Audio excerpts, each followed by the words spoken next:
Shri George Joseph, ഇവിടെ Rahul മാങ്കൂട്ടത്തിനെതിരെ crime branch കേസെടുത്തിരിക്കുന്നു. നമ്മളിപ്പോഴും അതിൽ സംസാരിക്കുന്നത് ധാർമ്മികതയുടെ അടിത്തറയിൽ നിന്നുകൊണ്ടാണ് സംസാരിക്കുന്നത്. ഒരു പൊതുപ്രവർത്തകൻ എങ്ങനെ ആയിക്കൂടാ എന്നതിന് ഉത്തമ ഉദാഹരണമാകുന്നുണ്ട്. പക്ഷേ അപ്പോഴും നമ്മൾ സംസാരിക്കുന്ന മോറൽ കോഡ് ഓഫ് കോണ്ടക്റ്റിലാണ്. ഈ പറയുന്ന രീതിയിൽ ഏതെങ്കിലും ഒരു പരാതിക്കാർ അവിടെ ഇപ്പോഴും വന്നിട്ടില്ല. അതിൽ രാഹുലിനെതിരെ ആദ്യം തുറന്നു പറഞ്ഞ, പരോക്ഷമായി തുറന്നു പറഞ്ഞ റിനി ആൻഡ് ജോർജ്, ഞാൻ ശ്രീ ജോർജ് ജോസഫിലേക്ക് എത്തുമ്പോൾ അതുമായി ബന്ധപ്പെട്ട ഒരു 3 പ്രതികരണം പെട്ടെന്ന് കേൾക്കാം. നിയമപരമായി സ്വീകരിക്കാൻ പറ്റുന്ന നടപടി എന്താണോ ആ നടപടി സ്വാഭാവികമായും പോലീസ് സ്വീകരിക്കും. പരാതി നൽകുന്നതിന് ഏതെങ്കിലും തരത്തിലുള്ള ആശങ്ക ഉണ്ടാകേണ്ടതില്ല. പരാതി നൽകിയാൽ ജീവൻ എന്തെങ്കിലും അപകടം സംഭവിക്കും, ശാരീരികമായി ഭീഷണിയുണ്ട് എന്ന നിലയെ കാണേണ്ടതില്ല. എല്ലാ സംരക്ഷണവും സർക്കാർ ഉറപ്പുവരുത്തണം. അല്ല, ഞാൻ അതിനകത്തൊന്നും, ഞാൻ പറഞ്ഞല്ലോ, ഞാൻ അങ്ങനെ പ്രത്യേകിച്ചൊന്നും പറയൊന്നും ചെയ്തിട്ടില്ലല്ലോ.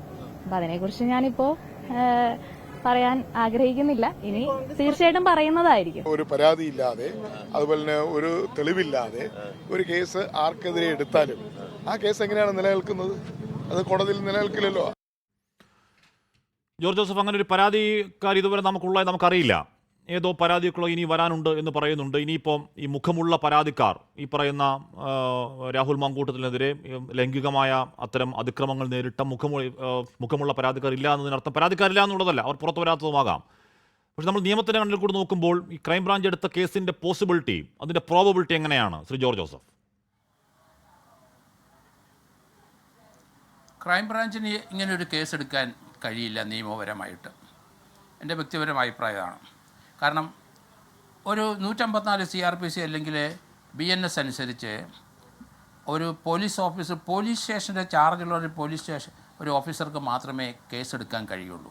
ക്രൈംബ്രാഞ്ചിൻ്റെ ജോലി ലോക്കൽ പോലീസ് എടുക്കുന്ന കേസുകൾ വീണ്ടും കൂടുതലായ വ്യാപകമായ അന്വേഷണത്തിന് വേണ്ടി അത് ക്രൈംബ്രാഞ്ചിലേക്ക് ട്രാൻസ്ഫർ ചെയ്യും. ക്രൈംബ്രാഞ്ച് ട്രാൻസ്ഫർ ചെയ്യുന്ന കേസുകൾ അവിടെ രജിസ്റ്റർ ചെയ്യണമെന്നാണ്. ഞാൻ ക്രൈംബ്രാഞ്ച് അഡ്മിനിസ്ട്രേഷൻ്റെ DYSP ആയിട്ട് ഇരുന്ന ആളാണ്.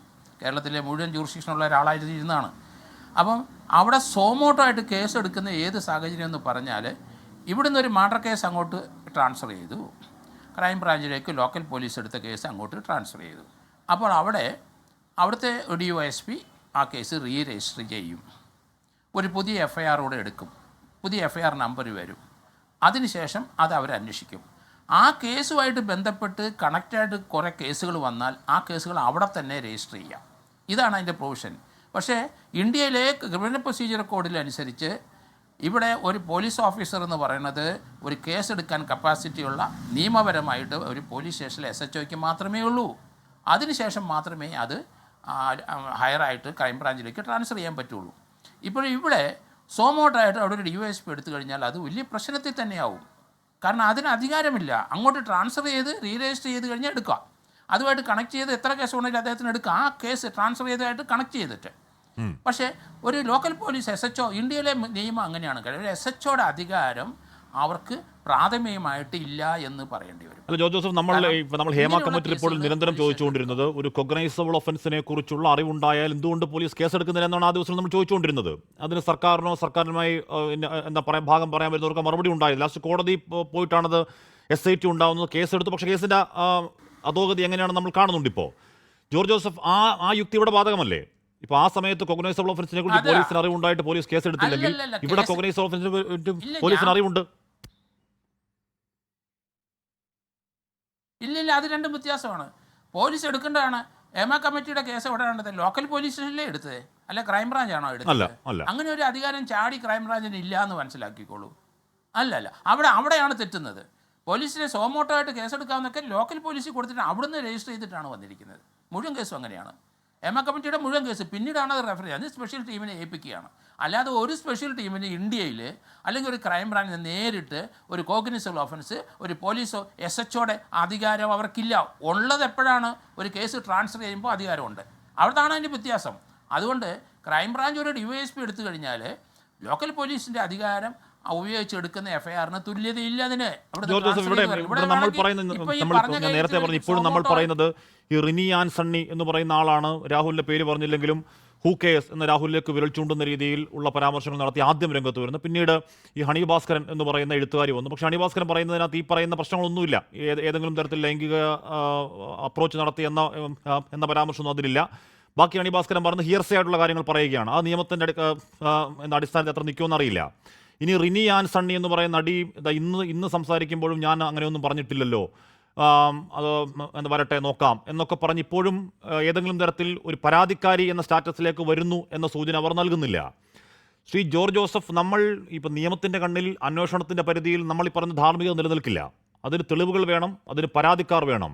ഇപ്പോൾ ക്രൈംബ്രാഞ്ച് കേസെടുത്ത് മുന്നോട്ടേക്ക് പോകുമ്പോൾ ഇനിയൊരു പരാതിക്കാരി എന്നെ രാഹുൽ ഇത്തരത്തിൽ ഉപദ്രവിച്ചു എന്ന് പറയാൻ ധൈര്യപ്പെടാത്തിടത്തോളം കാലം എന്താകും ആ കേസിൻ്റെ കോടതിയിലേക്ക് എത്തുമ്പോഴുള്ള ഭാവി? കാര്യം ഇപ്പോൾ ചുമത്തിരിക്കുന്ന കുറ്റങ്ങൾ എന്താണ്? ഈ പറഞ്ഞ അശ്ലീല ചാറ്റ് നടത്തി, രണ്ടാമത്തെ കാര്യം സ്റ്റോക്ക് ചെയ്തു, പിന്നാലെ നടന്ന് ശല്യപ്പെടുത്തി എന്നൊക്കെയുള്ള വകുപ്പുകളാണ്. അതിന് നേർക്കുന്നവർ അനുഭവിച്ച ഒരാളോട് ഉണ്ടാവണ്ടേ ജോർജ് ജോസഫ്? അല്ല, എനിക്ക് മനസ്സിലാകുന്നില്ല ഒരു പരാതിക്കാരി ഇല്ലാതെ എങ്ങനെയാണ് കേസ് എടുക്കുന്നത്. സോമോട്ടായിട്ട് കേസ് എടുക്കാൻ അധികാരം ലോക്കലിലെ SHOയ്ക്ക് മാത്രമേ ഉള്ളൂ, ക്രൈംബ്രാഞ്ചുകാർക്കില്ല. അത് മനസ്സിലാക്കണമെന്ന് ഇത് വ്യത്യസ്തമായ കാര്യമാണ് ഞാൻ ഈ പറയുന്നത്. അതുപോലെ തന്നെ നമ്മളൊരു കാര്യം ആലോചിച്ചോളൂ, ഇന്ത്യയിലെ ഓരോ പോലീസ് സ്റ്റേഷനിലും ഒരു 4-5 വില്ലേജ് ഓഫീസ് റവന്യൂൻ്റെ പരിധി വരുന്നിടത്ത് ഒരു പോലീസ് സ്റ്റേഷൻ ഇരിക്കുകയാണ്. അവിടെ ഇപ്പോൾ ഞാൻ വന്ന് ഗോപാലിനെ കൊന്നത് തങ്കപ്പനാണെന്ന് പറഞ്ഞൊരു FIR ഇട്ട്, അപ്പോൾ ഗോപാലിനെ കൊണ്ട തങ്കപ്പനല്ല അത് സന്തോഷമാണെന്ന് പറഞ്ഞ് ക്രൈംബ്രാഞ്ച് ഒരു FIR. അങ്ങനെയാണ് പറ്റുമോ? ഇന്ത്യയിൽ എവിടെയെങ്കിലും കേട്ടിട്ടുണ്ടോ അത്? അതല്ലേ ഇവിടെ സംഭവിക്കുന്നത്. അങ്ങനെയല്ല അത്. ക്രൈംബ്രാഞ്ചിൻ്റെ ഇതുപോലെ സ്പെഷ്യൽ ടീമിൻ്റെ ഉത്തരവാദിത്വം ലോവർ കോടതിയിലെടുത്ത് ലോവർ പോലീസ് സ്റ്റേഷനിൽ എടുത്തിരിക്കുന്ന ഒരു കേസ് ട്രാൻസ്ഫർ ചെയ്യും മാത്രമേ അവർക്ക് പറ്റൂ. അല്ലാതെ ഒരു SHOയുടെ അധികാരം അവർക്കില്ല. അത് മനസ്സിലാക്കണം. അത് പലരും ഇതുവരെ മനസ്സിലാക്കിയിട്ടില്ല. ക്രൈംബ്രാഞ്ചിലും അത് പലർക്കും അറിയില്ല. അതുകൊണ്ട് തെറ്റായ ഒരു നിയമോപദേശം എന്ന് തന്നെ ഞാൻ പറയുന്നത് അതുകൊണ്ടാണ്. അങ്ങനെ എടുക്കാനുള്ള അധികാരം ആ DYSPക്ക് ഇല്ല എന്നാണ് ഞാൻ പറയുന്നത്. അതുകൊണ്ടാണ് ഈ ഒരു കേസിനെ സംബന്ധിച്ചിടത്തോളം പ്രത്യേകിച്ച് ഇതിനൊരു വാദിയില്ല. വാദി ഒരു കേസിനും ഇല്ല. അത് ആബന്ധിക എന്ന് പറയുന്ന സ്ത്രീ അവർ ഞങ്ങൾ തമ്മിൽ സൗഹൃദമുണ്ട് എന്ന് മാത്രമല്ല, ഞങ്ങൾ തമ്മിൽ അതിനകത്ത് അങ്ങനെ എന്നോട് മോശമായിട്ട് പ്രവർത്തിച്ചിട്ടില്ല എന്ന് ആബന്ധിക പറഞ്ഞു. അടുത്ത രണ്ടാമത് റിനി, അവരാരെയും പേര് പറഞ്ഞിട്ടില്ല, അവരൊരു ഒഫൻസും റിലീവ് ചെയ്തിട്ടില്ല. മൂന്നാമത് അണി ഭാസ്കർ, അവരാരും ഇങ്ങേരുടെ പേര് ഒന്നും പറഞ്ഞില്ല. പിന്നെ എങ്ങനെയാണ് ഒരു കേസ് എടുക്കുക? എനിക്ക് മനസ്സിലാകുന്നില്ല. ആ പോലീസ് ഉദ്യോഗസ്ഥൻ പെൻഷൻ വാങ്ങിക്കത്തില്ല എന്നാണ് ഞാൻ പറയുന്നത്. അല്ല, ഹാഫിസ് എന്ന് പറയുന്ന ഒരു പരാതിക്കാരനുണ്ട് അവിടെ. പരാതിക്കാരും ഹാഫിസ് ഹാഫിസ് എന്ന് പറയുന്ന ഒരു പരാതിക്കാരനുണ്ട്. അയാളുടെ പേര് ഇല്ല. അങ്ങനെ ഒരു പരാതിക്കാരനെ നേരിട്ട് അയാളെ ഇൻറ്റിമിഡേറ്റ് ചെയ്യുകയോ അങ്ങനെ ഏതെങ്കിലും ഒരു പരാതി ഉണ്ടോ? അങ്ങനെ കേസെടുക്കാൻ പറ്റില്ല. കാരണം നേരിട്ട് പറയണം. ഈ 3 പേരല്ലാതെ ഇന്നുവരെ ആരും രംഗത്ത് വന്നില്ല. ഇൻഡയറക്റ്റ് ആയിട്ട് ഞാൻ ആഷിമിനെ ഒരാൾ ചീത്ത വിളിച്ചെന്ന് എനിക്ക് പോയി പരാതി പെടാൻ നോക്കുമോ? പറയാൻ പറ്റില്ല. അത് ആഷിമിന് തന്നെയേ പറ്റുള്ളൂ. അവിടെയാണ് അതിന്റെ വ്യത്യാസം. നമ്മുടെ സംസ്ഥാനത്ത് ഒരു ക്രൈം നടന്നാൽ അതിൽ യഥാർത്ഥ പരാതിക്കാരൻ ആരാണ്? അതിൽ യഥാർത്ഥ പരാതിക്കാരൻ സ്റ്റേറ്റ് ആണ്, അല്ലേ? സ്റ്റേറ്റ് ആണ് ആ ഇരയ്ക്ക് വേണ്ടി വാദിക്കുക. അപ്പോൾ ഇത്രത്തോളം ആരോപണം ഉയരുമ്പോൾ സ്റ്റേറ്റ് എന്ത് ചെയ്തു എന്നൊരു ചോദ്യം ഉണ്ടാകുമ്പോൾ ഞങ്ങൾ കേസെടുത്തു എന്ന് സ്റ്റേറ്റിന് മറുപടി പറയാൻ പറ്റും? ഇല്ല, പറ്റത്തില്ല. കാരണം സോമോട്ടയുടെ SHO എടുക്കട്ടെ, ഏതെങ്കിലും പോലീസ് സ്റ്റേഷൻ എടുക്കട്ടെ ധൈര്യം ഉണ്ടെങ്കിൽ. അല്ല, ക്രൈംബ്രാഞ്ച് DYSP അല്ലേ എടുക്കണ്ടേ? അയാൾക്ക് അധികാരമില്ലെന്നാണ് ഞാൻ പറയുന്നത്. ലോക്കൽ പോലീസ് എടുക്കട്ടെ, സോമോട്ടോടെ എടുക്കട്ടെ, നമുക്ക് മനസ്സിലാക്കാം. അങ്ങനെയല്ല. ഇന്ത്യയിൽ ഇപ്പം ഇവിടെ ഒരു മർഡർ ഉണ്ടായെങ്കിൽ അയാളുടെ മകൻ ഇപ്പോൾ കൽക്കട്ടയിലാണെങ്കിൽ കൽക്കട്ടയിൽ ഇരുന്നു കൊണ്ട് അയാൾക്ക് അവിടെ 0 FIR എടുക്കാം. അവിടെ പറഞ്ഞ് എൻ്റെ അമ്മ അവിടെ കൊന്നിട്ടുണ്ടെന്ന് പറഞ്ഞ് അവിടെ ഒരു കേസെടുത്ത് ആ FIR ഇങ്ങോട്ട് ട്രാൻസ്ഫർ ചെയ്യാം. അതാണ് പുതിയ അങ്ങനെയാണ്. പക്ഷേ നിയമോപദേശം കൂടി ഉണ്ട് എന്നാണ് പറയുന്നത്. നമുക്ക് നോക്കാം.